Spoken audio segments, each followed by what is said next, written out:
When I left the hospital that day, my thoughts were a whirlwind of emotions. I had seen the struggles of my people, the aged equipment, exhausted doctors, and desperate patients. But the one thing that struck me the hardest? Aminata. I never knew she was still alive. I never knew she was still working, pushing a mop across the cold hospital floors. And most of all, I never knew why she never reached out to me. That evening, when the sun had dipped below the horizon, I arrived at her home. The door opened and I saw the fear in her eyes.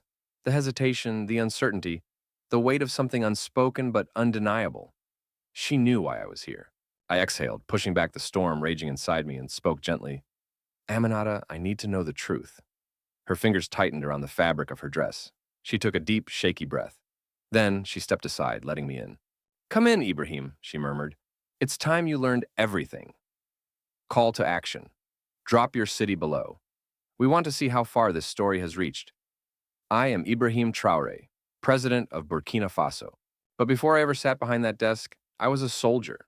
Before I held a gun, I was a student. And before I learned to fight, I was just a barefoot boy in the dust of a village called Kuogo. My mother, Fatima, died when I was still learning to count. My father passed shortly after. The rest of my childhood is a blur of houses, distant relatives, and long silences no one explained. I thought I remembered everything important. I was wrong. That morning, I canceled half my schedule and drove with minimal escort to Yelgado Hospital. I said I wanted to see the people, but deep down, I just needed air. I needed to feel human. I didn't know the past would be waiting for me with a mop and bucket. The story started when the corridor exploded in noise. My boot hit a wet tile.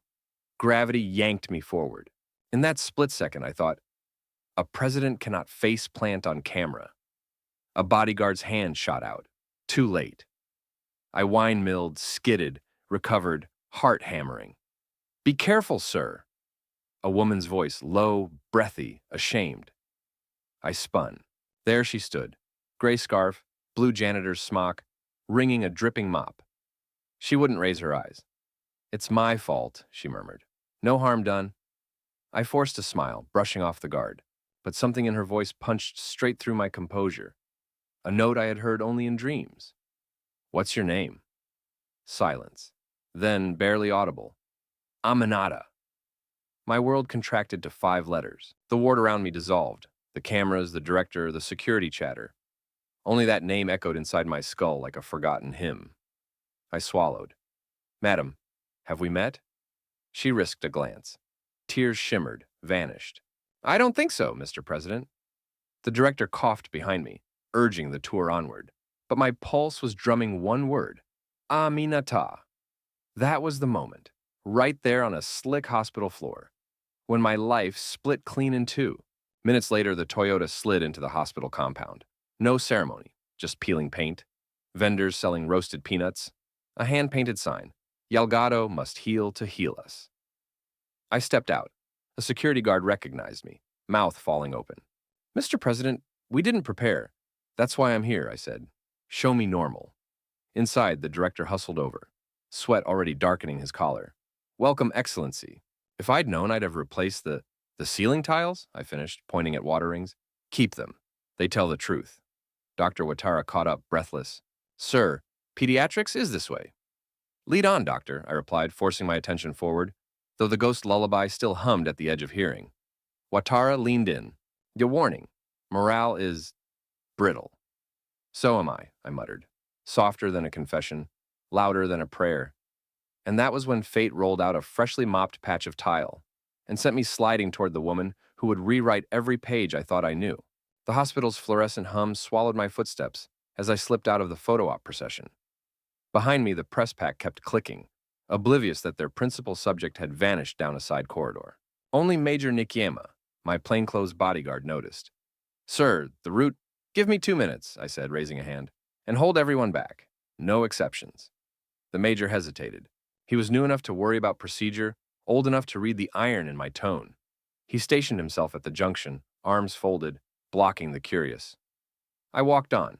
The service stairwell felt decades older than the public hallways. Gray concrete, rust stains on handrails, a single naked bulb buzzing overhead. Aminata's mop bucket echoed as she wrung out the cloth. Aminata, I called. She jumped, sloshing water across the step. Mr. President, you shouldn't be here. This is for staff only. I need an answer that can't wait for red carpets, I replied. May I? I gestured to a low bench against the wall. She nodded, wary. I sat. She remained standing, hands welded to the mop handle. Your village.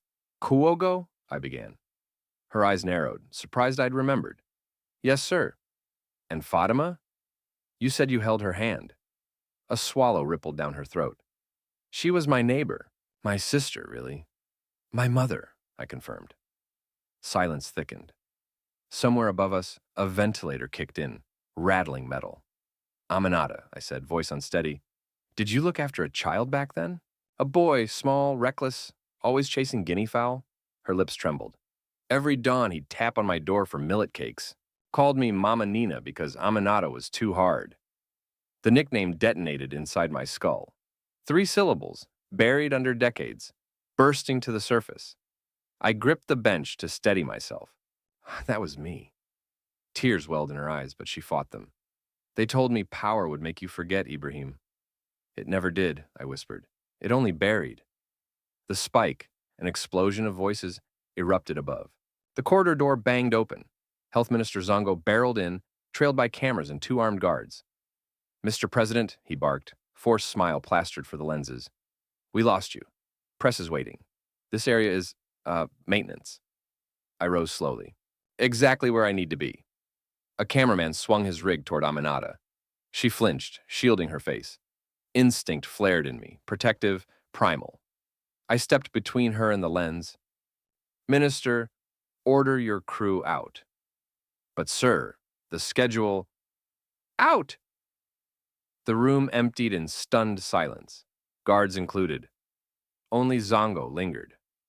With respect, these service staff waste your time. Better we show you the renovated ICU. Is that the same ICU missing half its ventilators? I asked coolly. He stiffened. Supply chain, complicated. I'm sure. I turned to Aminata. How long have you cleaned these stairs? 23 years. And the leaks? I pointed at a rust streak on the ceiling. Same age as my niece, sir. We place buckets when it rains. I faced Zongo. 23 years of leaks. 23 years of invoices stamped repaired. Where did the money go? Sweat glazed his brow. President, we can discuss in my office. Here's fine. My voice echoed off concrete. Because this woman has climbed these stairs day in, day out, while your contractors sent us pictures of roofs they never touched.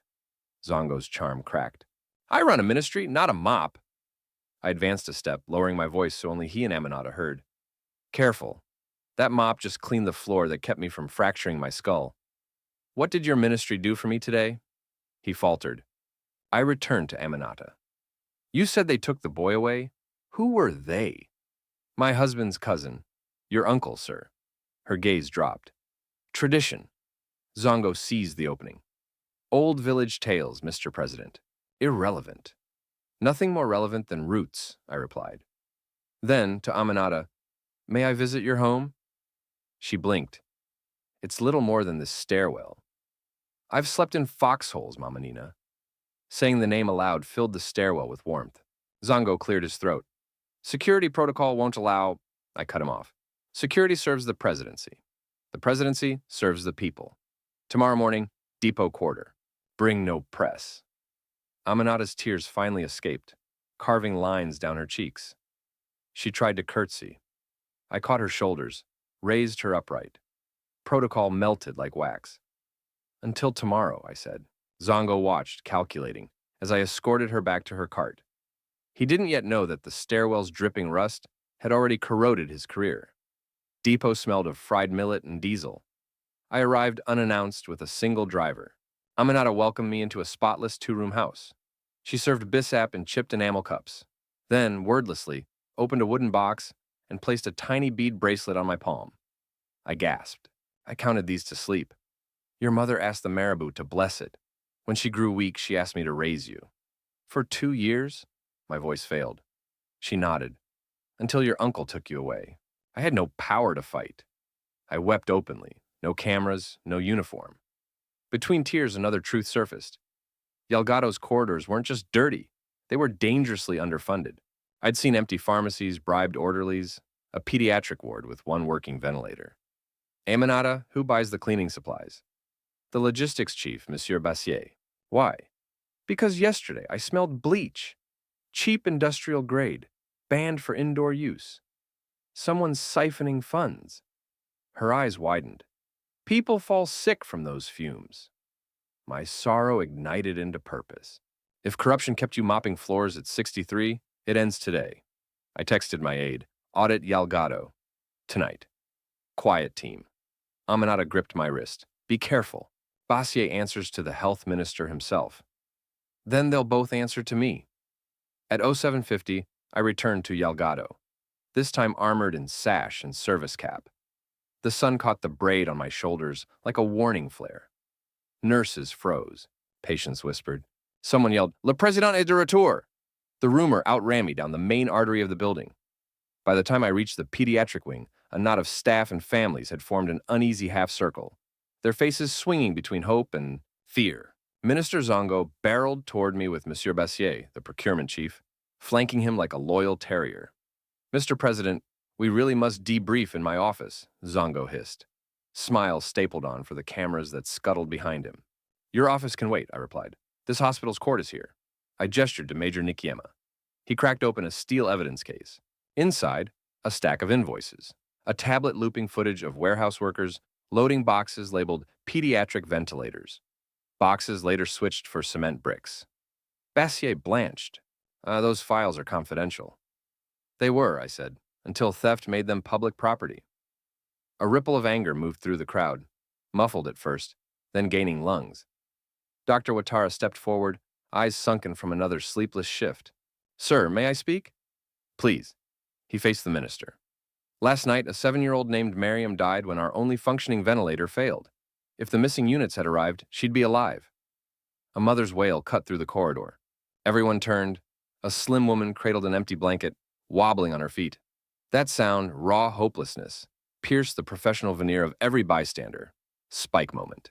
Suddenly, the ventilator alarm in the adjacent ICU shrieked. Another child coding. Nurses sprinted. The crowd surged. Panic crackled in the air like a live wire. I seized Zongo's elbow. Come save him, minister. You signed for the life-saving machines. Use them. His lips quivered. I'm not a clinician. Neither is that child's father. But watch him pray harder than any of us work. Zongo tried to pull away. My guard blocked him. Bassier shuffled backward toward a side exit. Dr. Ouattara stepped into his path. Going somewhere, monsieur. I have a meeting with Interpol, I cut in. Major? Nikiema produced handcuffs. Click. The metallic snap echoed down the hall louder than the ventilator's alarm. Gasps, then applause. Timid first, then rolling thunder. A junior nurse sobbed into her palms, relief and rage colliding. Zongo squared his shoulders, eyes darting to the cameras. This is political theater. Politics didn't write these invoices, I answered, raising one for the journalists to zoom. 50 ventilators purchased at 5 times market price. Delivered to a warehouse that burned mysteriously 2 hours later. I flipped to the next. Bleach diluted to industrial waste, causing respiratory damage, signed by you. He swallowed. Supply chains, and at your signature. I handed the file to the head of the anti-corruption brigade, who stepped forward with a warrant. Zongo's bravado drained like color from a corpse. Officers moved in, cuffs clicked again. A father, cheeks streaked with dried tears, shouted, Justice! The word was picked up on every tongue, justice, justice, until the corridor shook with it. I turned to Aminata, who had kept to the edge holding her mop like a staff. Mamma Nina, your floor's clean. Their conscience isn't. She set the mop aside and faced the cameras, voice steady despite the storm. Let every thief know, the woman who scrubs your mess may one day show the nation the stain. Cheering erupted, patients leaning on IV poles, orderlies in sweat-stained scrubs, doctors who'd swallowed anger for years. The sound slammed into the departing minister like a final verdict. I stepped onto a chair, raising Miriam's folded blanket handed to me by the grieving mother. This is the cost of corruption. Today, it is one child. Tomorrow, if we stay silent, it could be all of ours. The crowd fell still, an intake of breath before history moves. I lowered the blanket, met every eye I could. Not on my watch, Major Nikiema signaled. Police escorted Zongo and Bassier through a gauntlet of citizens whose silence now vibrated with contempt. A journalist muttered into her mic, "A hospital hallway becomes a courtroom. The mop bucket, its gavel." When the sirens faded, I faced Dr. Ouattara. "Resume duty, doctor.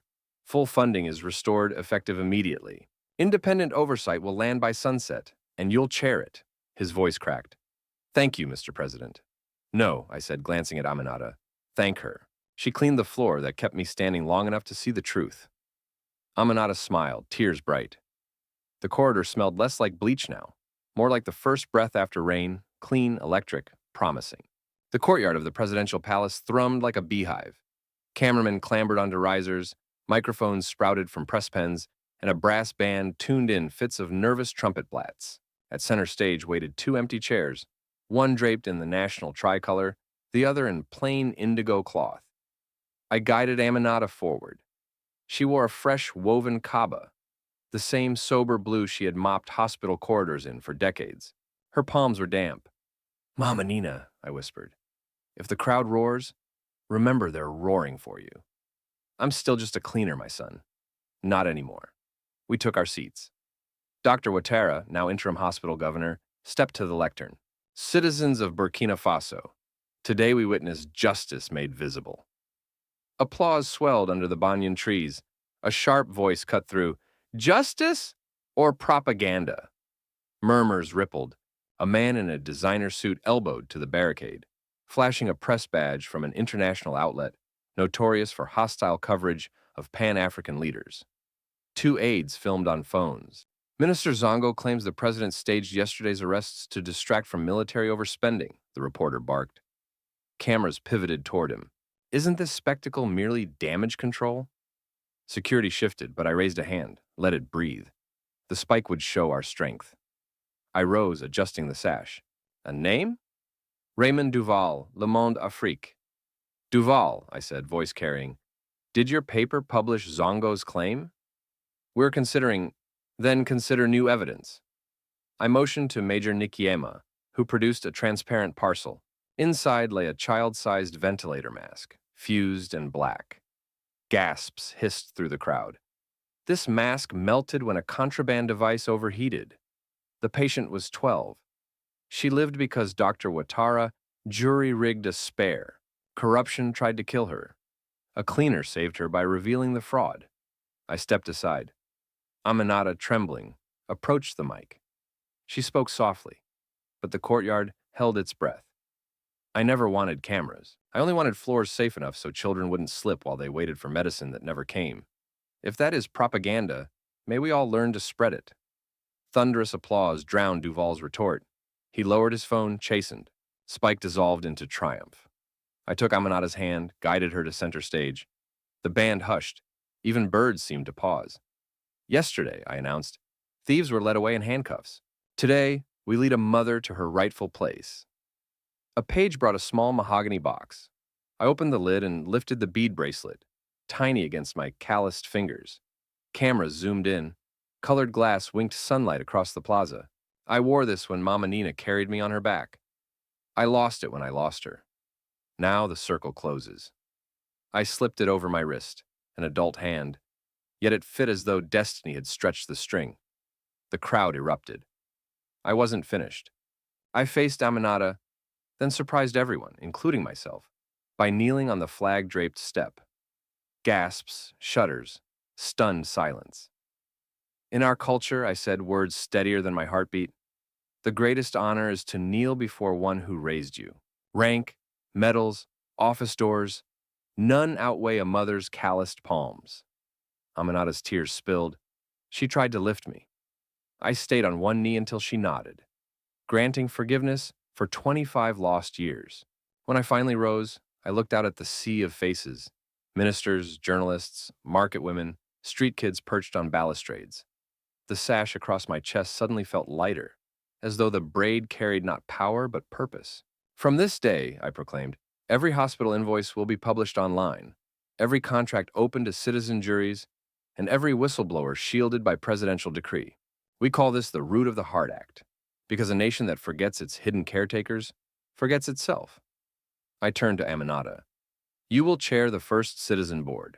Your mop has become a scepter. Wield it well. The band struck a triumphant chord. Children released paper kites that spiraled up like doves. In that rush of sound, I understood what had truly changed. Not policy, not budgets, but the axis of my own life. I had walked those corridors thinking I led a country. I left them knowing I was led by the memory of a woman who hummed lullabies while swabbing blood from cracked tiles. My mother Fatima had given me life. This mother of choice had preserved it. Their love now braided inside me like that old bracelet, unbreakable, brilliant, wholly mine to guard. And as the courtyard thundered its approval, one truth rang louder than the drums. A leader is only as tall as the mothers who lift him.